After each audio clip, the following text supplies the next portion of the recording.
Welcome to this month's Insights interview from the Payments Association. I'm Tony Craddock, I'm the Director General here. And I first met this month's VIP guest in Johannesburg, I think about a decade or ago at a conference. And since then, I've watched him lead and grow his business just after he left university 25 years ago.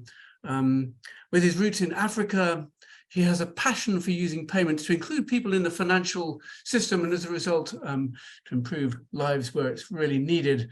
After merging his firm from South Africa to Tuka with Paymentology 2 years ago, he's now leading a payments processor that serves fintechs and banks in more than 50 countries. He pays more than 500 salaries to 500 staff every month. So please welcome to share his insights with you today, the CEO of Paymentology, Rowan Brewer.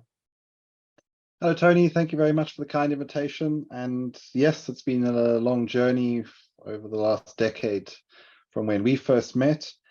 And yes, as the Payments Association has grown, yes, we have also grown. Thank you for reminding me that we have to pay 500 people every single month, but we're very happy to have them across all the 67 countries that they work in. Very good. I'm sure that every single one of those 500 people will be listening into your interview with anticipation. so look, at the beginning of every Insights interview, I ask my VIP guest the same question, which is, how on earth do they stay motivated, you know, when faced with balancing challenging jobs and home lives and things? You're a long-term entrepreneur, 25 years, all the demands and responsibilities that go with that, and you focus on one of the challenging sector, the global payments processing sector.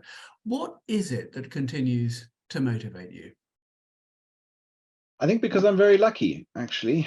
I'm lucky that I work in a sector, payments, and in a company, Paymentology, and with a family where there are fantastic people and really, really interesting challenges. And that makes a big difference to anyone's motivation.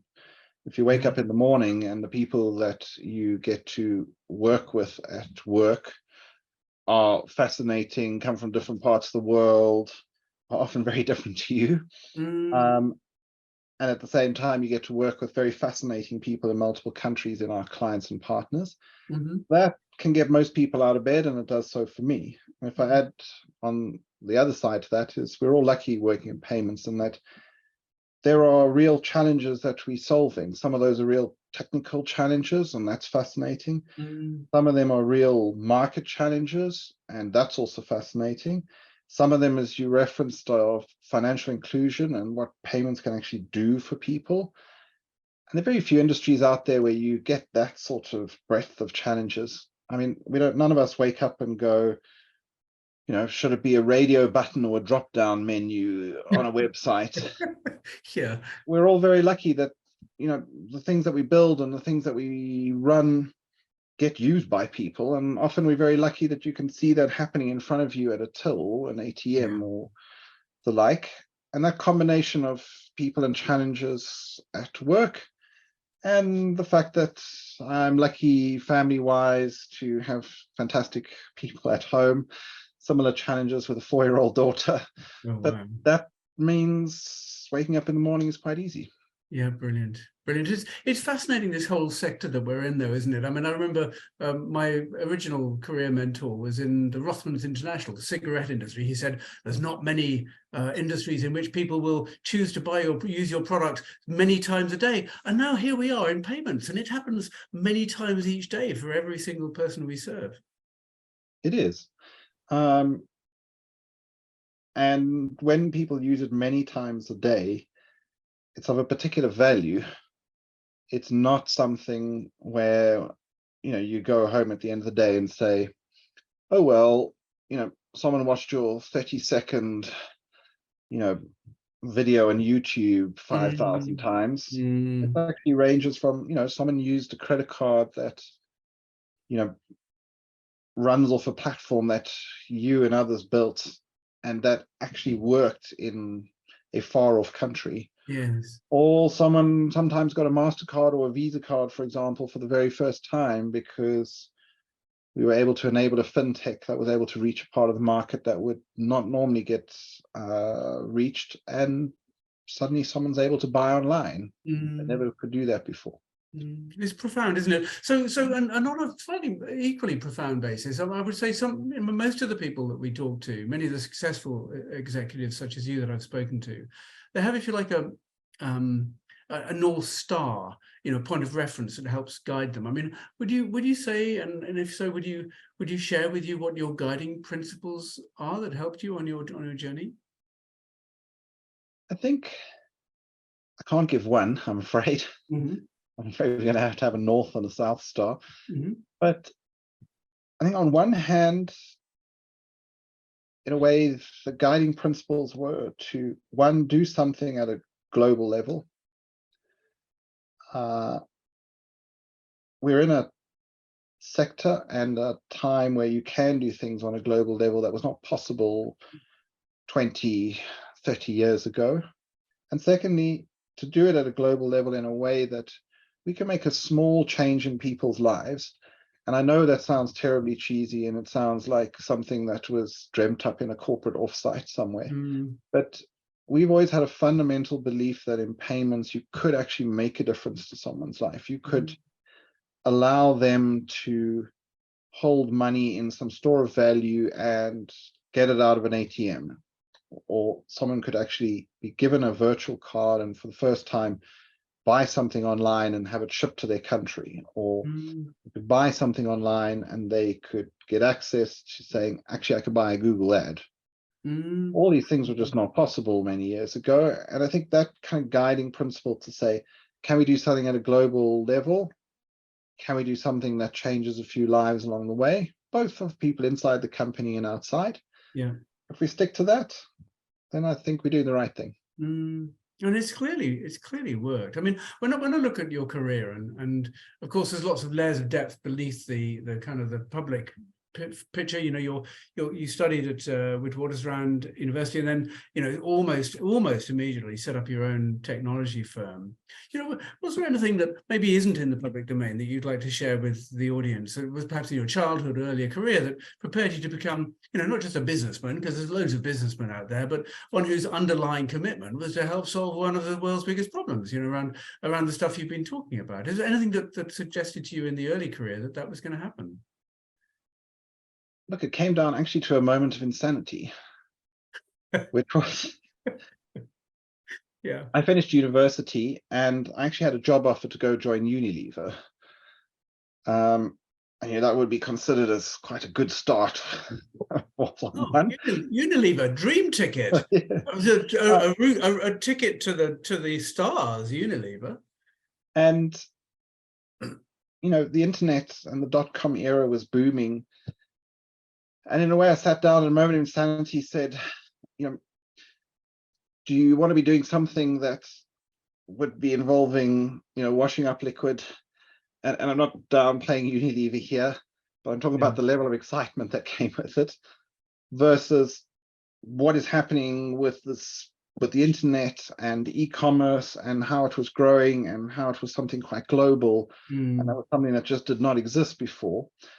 And that was actually the reason. I took a leap of faith and said, oh, well, let's try this internet thing, this e-commerce thing, this, in a way, payments thing, and saying, actually, let's just give it a try. And since no one would probably employ me in that market, since I have no experience, I felt, okay, let's go take the moment of insanity and just start something. But in your personality seems to be quite measured. You're a measured and thoughtful and considered person. You're not a kind of a gung-ho, right, let's just go and do it. But you must have had a bit of that to start your own thing when you left university. You know what? If I look at, say, my career path, and in particular where Paymentology has evolved through the different companies and the people that I've worked with for years, we've always had this approach that says, oh, well, there's something new in the market, or there's a new need, or a client described to us, can you do this? And on the whole, we've always said, that's interesting. Yes, I think we could do that. Let's give it a try. And incrementally, by tens of those sorts of leaps of faith, we've got to where we are today. So yes, you're right. It wasn't some sort of gung-ho decision to say take over the world. It was something that said, you know what? And at that stage, it was in South Africa. We said, you know, could we do these sorts of, at that stage, vouchers and prepaid cards? And we literally had very little clue what we were doing. Yes. We had to look up what a magstripe card, you know, how a magstripe worked, I love it. or a barcode worked. And we said, okay, well, let's build it.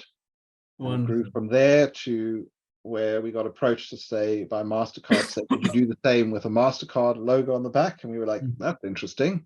Yes, I think we can give that a go. Wow. And then it grew to Visa, and then it grew to, you know, can you do this outside of South Africa? And we were like, yes, let's give that a go. And it kept evolving through that. And that's a real testimony. I've been very lucky to work with some far smarter people than I am that have enabled us to take those leaps along the way. Wonderful. And so your mum and dad, I mean, you've got your own family now with your daughter and things. And what would your mum and dad, would they have predicted you would go down this sort of line? No, I always wanted to become a journalist. Thank goodness I didn't. Oh, that's lovely. That's lovely. So they wouldn't have predicted you'd be a businessman like this. No, not at all. But so your parents didn't predict it, but was there any time when you sort of sensed, look, actually, I just think I'm a bit different to most of my peers? Because the reality is, although there's a few thousand entrepreneurs in payments, there's hundreds of thousands of people who work in this sector, and there's precious few of them have done the sort of stuff that you've actually done. Lots of people talk about it, not many people do it. You know, at what point did you reckon that you were just a bit different, and particularly around being an entrepreneur? That's a very difficult question. I don't think it was a case of feeling different in any way.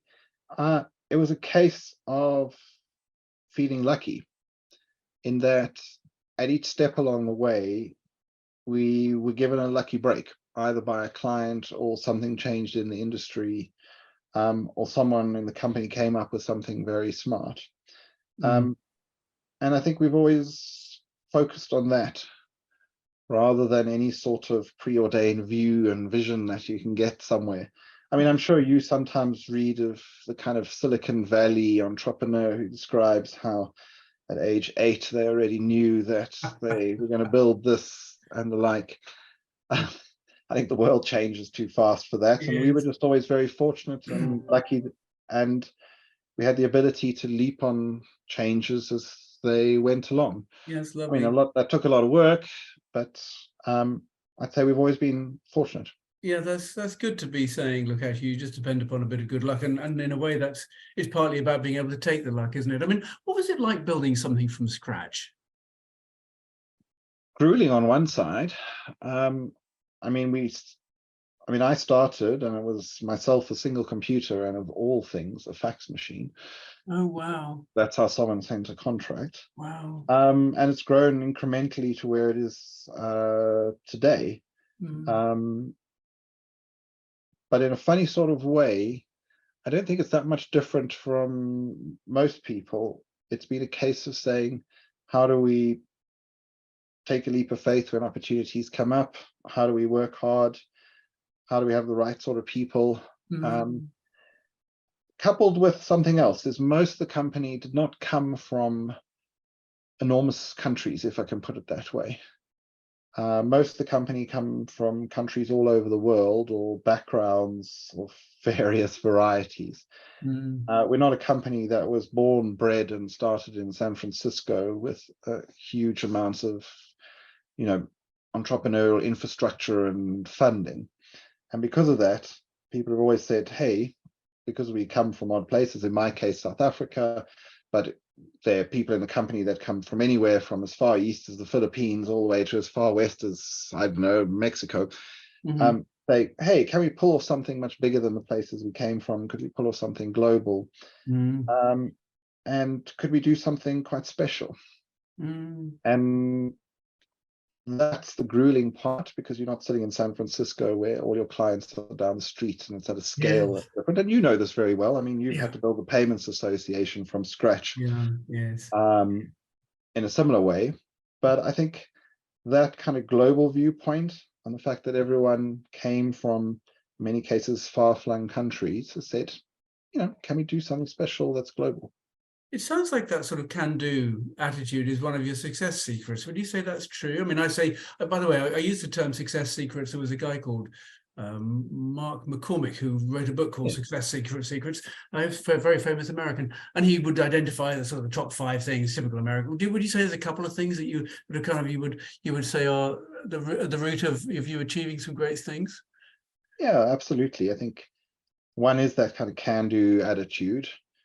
2, we've always had a particular focus around being very open with what we try to do and how we're doing it, and that gets paid back in tenfold from clients and partners, and that we've always felt that there was something larger that we were doing here than just authorizing an ISO 8583 transaction. We just felt we could do something global, we could change a few lives along the way, and we could do something quite special. Very And if cool. we took that together and we had some great people and partners and clients along the way, then it's a lot of fun. Very cool. So we're in this amazing industry called payments. What are the top 3 things going on? It's changing fast. Give me your top 3. I mean, I think my top 3 would be, and I'm going to start with a very boring one, which is also close to your heart, is the whole industry, payments industry, is becoming increasingly more regulated, and it is hard to navigate. I mean, we operate in over 50 countries, and you're having to deal with 50 different regulators, 50 different central banks, 50 different drives towards domestic switching and on-soil processing for natural reasons, plus regulation on personal data, and that's becoming tough to navigate. So I'd say that's one. I'd say the second would be, and the best way I describe it is, I'd say lack of wow.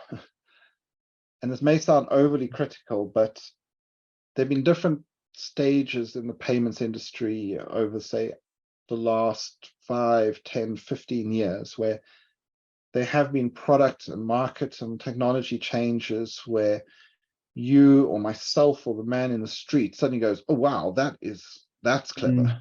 And sometimes that was someone doing an Apple Pay or a Google Pay transaction for the first time. Sometimes that was someone saying, you issued a virtual card without a piece of plastic. Yes. Sometimes that was, you issued a Master or Visa card and you're not a bank, and I'm going to keep going on. I think just maybe over the last 2 years, there's sometimes been a lack of that wow, that a lot of what's happening in the payments market has been, just a little bit of extra polish on something that is already done by 3 other people. And I think that's a criticism we could give to ourselves as Paymentology as well. I'd say that's the second. And then the third, here, at the risk of getting on the hype wagon, I just do fundamentally believe that what we're seeing now in terms of generative artificial intelligence, and people are seeing that in the form of like what OpenAI has done with ChatGPT. Yes, yes. There is something happening there that is quite groundbreaking.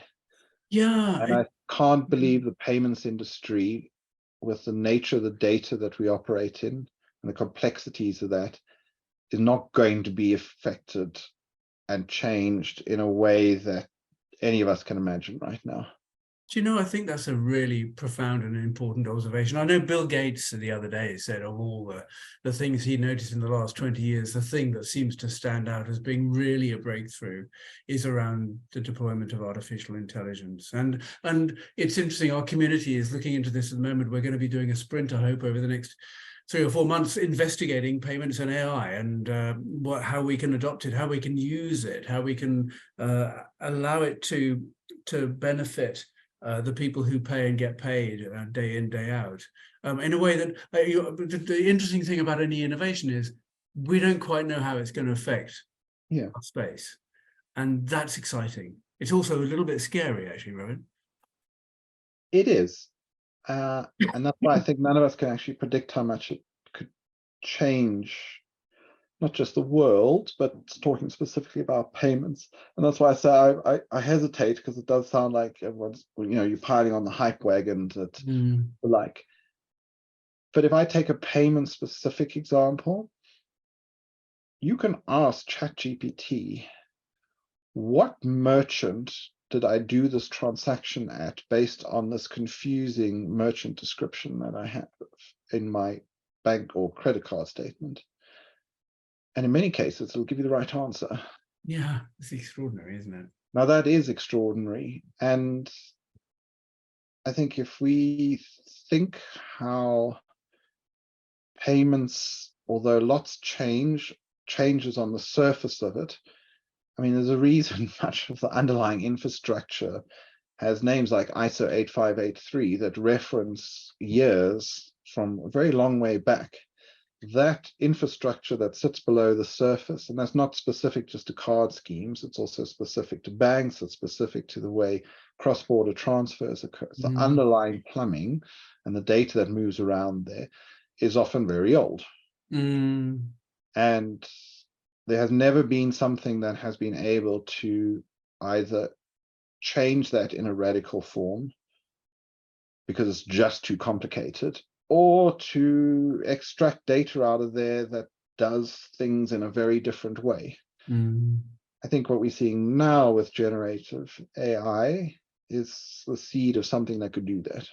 Super. So of your three trends, the last one is both exciting, invigorating, and also we're in the not quite sure. And so it's good for you to have highlighted that. But you also talked about number one was regulation, and we are getting more regulated. Now, I'm going to ask you a question you don't have to answer, but I'm going to ask it anyway.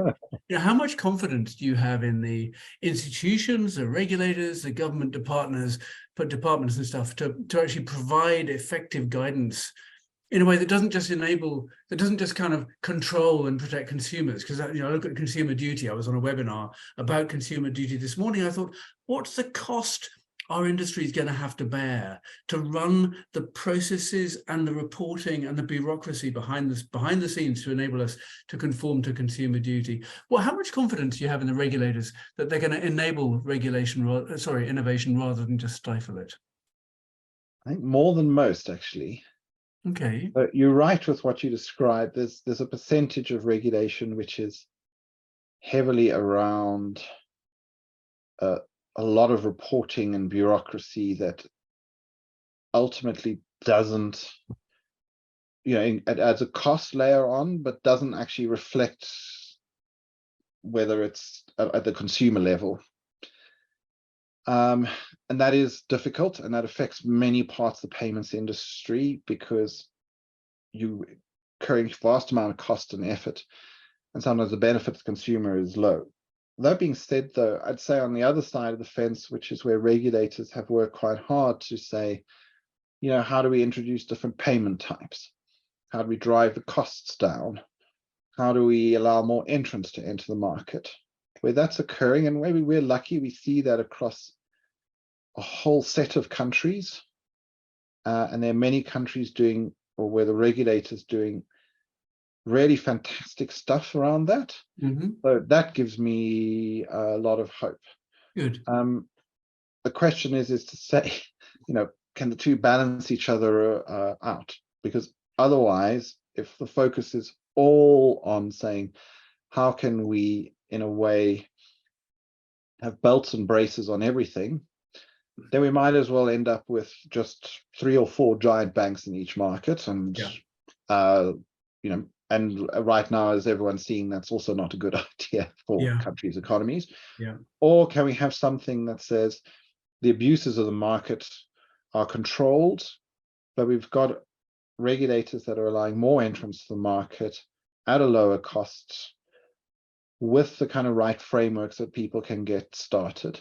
And I do take a lot of confidence. If I look across, say, some of our countries, if I work from east to west, if you look at what happens in Hong Kong, Singapore, Philippines, increasingly Indonesia, if I look what's happened, we've got a very strong presence in Saudi Arabia, very forward-thinking regulator.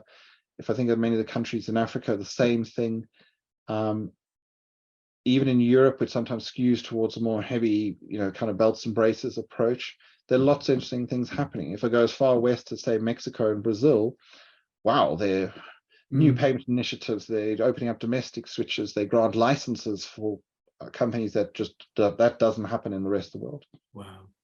Well, that's really reassuring. I think we tend to get to be influenced by what happens in our backyard. So Yes. I listened to an FCA thing on consumer duty. I think the world's like that, but you're working across more than 50 countries, so you won't be colored just by the FCA. That's very, very reassuring and exciting to me. Yeah, and I really do actually mean this. We're always very grateful for the work that people like the Payments Association do. And there are different elements of that at a per country level. Having that sort of ability for the industry to speak as one voice makes a world of difference. Good. Now, well, we will carry on doing our thing as well as we're a proud member. Well, there you are. Very good and very proud member. Now, a couple of years ago, you merged with Paymentology, did you? What was the thinking behind that? So originally, I started and came from a company called Tatuka. We came from an emerging market focus and a global focus where we processed for primarily fintechs across Africa, Southeast Asia, and Latin America. 2 years ago, our controlling shareholder was bought out by a London-based payments company called SaltPay. And simultaneously, they actually bought out a competitor of ours called Paymentology, which, as many of you know, was based in London and was primarily a Europe, Middle East focused processor for banks. And essentially, we sat down and said, you know what? We've got a situation here where if we put the two companies together, we're able to, at a market level, process for banks, fintechs, and digital banks. At a product level, we would be able to process prepaid debit, credit, and other payment channels. And at a global level, we'd have a company that spans all continents except North America, and some fantastic technology and people. So we made a decision actually to put it together. We made a decision to pick the Paymentology brand as the brand to go forward. And from that point, the company has kept growing. It's very cool, isn't it? It's interesting. You made that one decision and it all happened. Yeah, and that comes down to the people involved who made that actually happen. Yeah, brilliant. So look, I think the final thing I want to chat with you about is relating to your commitment to addressing the problems of financial inclusion. You mentioned them earlier. As a community, we do quite a lot of work there. We have a project inclusion stakeholder working group, and it will be, I'm sure, it's supported by MasterCard. I'm sure it'll be a part of the backbone of our community. We all care about that. What well have we done? And what else needs to be done, and where should we be focusing first? I think project inclusion's done a lot of good. I've always liked the fact that it also focused on the cost side, because there's only so much you can do. And I speak from experience of operating in very challenging countries for financial inclusion, and then countries that have a far more advanced infrastructure and a support base, like, let's say, what you're doing with project inclusion in the UK and wider. And I think there are two elements that I think all of us, and not just a UK issue, it's not just a European issue, it's a global one, is there's financial inclusion that says, can you get a financial product in the hands of someone for the very first time? And I think there's so much more all of us can do on that. And I don't think any of us can ignore that, because it can make such a big difference. I'm going to give you one example. We work in some very challenging economies. So I'm going to pick one, which is Zimbabwe. Oh, wow. I mean, that's the country with huge inflation. Whatever we consider cost of living in a developed market just doesn't equate to that. There are problems, shortages of cash and the like. But we, in the past, did a product with MasterCard and the telco, their Eco Cash, which was their mobile money initiative, where they managed to get people a virtual MasterCard for the very first time. Those people use that virtual MasterCard to buy goods on AliExpress, ship them to Zimbabwe and sell them. Wow. And it's fascinating. It had created little entrepreneurs who then went on to hire other people and built businesses out of that because they were actually able to transact. And I know that sounds again life-changing. It is life-changing, because if you had to say to some, and the interesting thing, it was often targeted primarily at women entrepreneurs. If you had to explain to a woman in rural Zimbabwe that you were able to suddenly, tomorrow, make a purchase on a Chinese-based website that will ship you a product via Pakistan and will actually get to you, I mean, that's crazy. So that's on the one financial inclusion side. And I think we can do so much more about that, of getting a financial product to someone the very first time. And the reason I use that example is it's not just some sort of World Bank, narrative that something good happens. Really good stuff happens. And on the other side is part of the focus of what Project Inclusion has done so much on, is these sorts of financial products and getting people to use them factors heavily around what the cost is. I mean, you've done that in relation to cost of living and the like, but if a product is at a cost point that people just use it intuitively, it does not become a luxury decision. Yes. Then we're in a different space. And the best example there is, if you think back to how expensive mobile data once was, and the decisions that telcos made, and it was a decision in many cases to say, we're going to go for market share and volume over margin per product. And look where data is today. No one actually has a conversation around data inclusion. It is just so ubiquitous. And I think if we can do the same on the payment side, that's a very, very different world. I'd be quite excited to wake up for that. It's a fine ambition, and not only a worthy one, but a very worthwhile one. And I completely concur with that. And yeah, let's aim for a very low cost payment ecosystem and infrastructure. Yeah, be a good ambition. So, final question. You just mentioned there about young people. What about if you're you've got your daughter's 4? Is she 4?